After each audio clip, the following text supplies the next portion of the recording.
ছদ্মবেশে রুডির হোটেল রুমে হানা দিয়ে রুডিকে হাতে নাতে ধরেই আদালতে হাজির করেই খেলা ঘুরিয়ে দিল দীপা। হ্যাঁ বন্ধুরা, এমনটাই দেখতে পাবো আমরা অনুরাগের ছোঁয়া ধারাবাহিকের আগামী পর্বগুলোতে।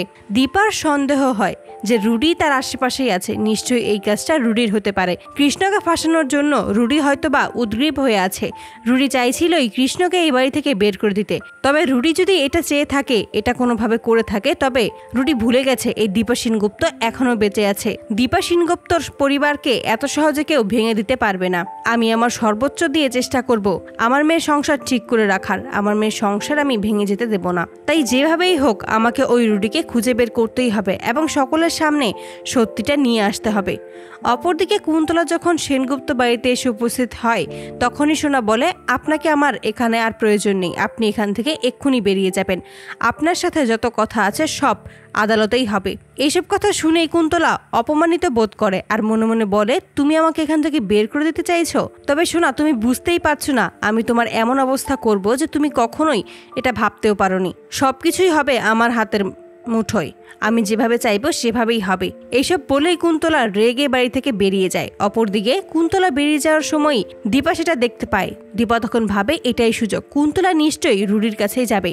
রুডি যদি এখানেই থাকে তাহলে আমি রুডির কাছে পৌঁছতে পারবো কুন্তলাকে ফলো করলেই। তাই কুন্তলাকে ফলো করে দীপা এবং বুঝতে পারে যে কুন্তলা এখন রুডির কাছেই যাবে।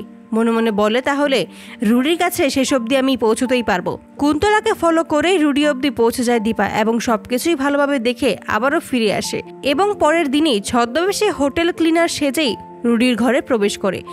রুডি ছদ্মবেশী দীপাকে চিনতে পারে না এবং ফোনে কারোর সাথে সমস্ত কথাই বলে, যা দীপা সমস্তটাই শুনতে পায়। দীপা স্পষ্টভাবে বুঝতে পারে ওইখানে রুডি ছিল। রুডি কৃষ্ণকে ফাঁসানোর জন্য সোনার কাছে এসেছিল এবং সোনা যেন এটা মনে করে তার পাশে কৃষ্ণই আছে, তার সাথে নোংরামি করার চেষ্টা কৃষ্ণই করছে, তার জন্যই কৃষ্ণের মতো পোশাক পরেছিল। সকল সত্যি জেনেই ক্ষিপ্ত হয়ে যায় দীপা এবং ঠিক তখনই অবিনাশকে ডাকে এবং অবিনাশকে ডেকেই রুডিকে টানতে টানতে আদালতে হাজির করে খেলা ঘুরিয়ে দেয় দীপা। তো বন্ধুরা, তোমরা এটাই তো চাও যেন এভাবেই ছদ্মবেশেই রুডির রুমে হানা দিয়ে রুডিকে হাতে নাতে ধরেই আদালতে উপস্থিত করেই রুডির খেলা শেষ করে দেয়? কমেন্টে জানাও। আর নিয়মিত আপডেট পেতে আমাদের চ্যানেলটি এক্ষুনি সাবস্ক্রাইব করে পাশে থাকো। ধন্যবাদ।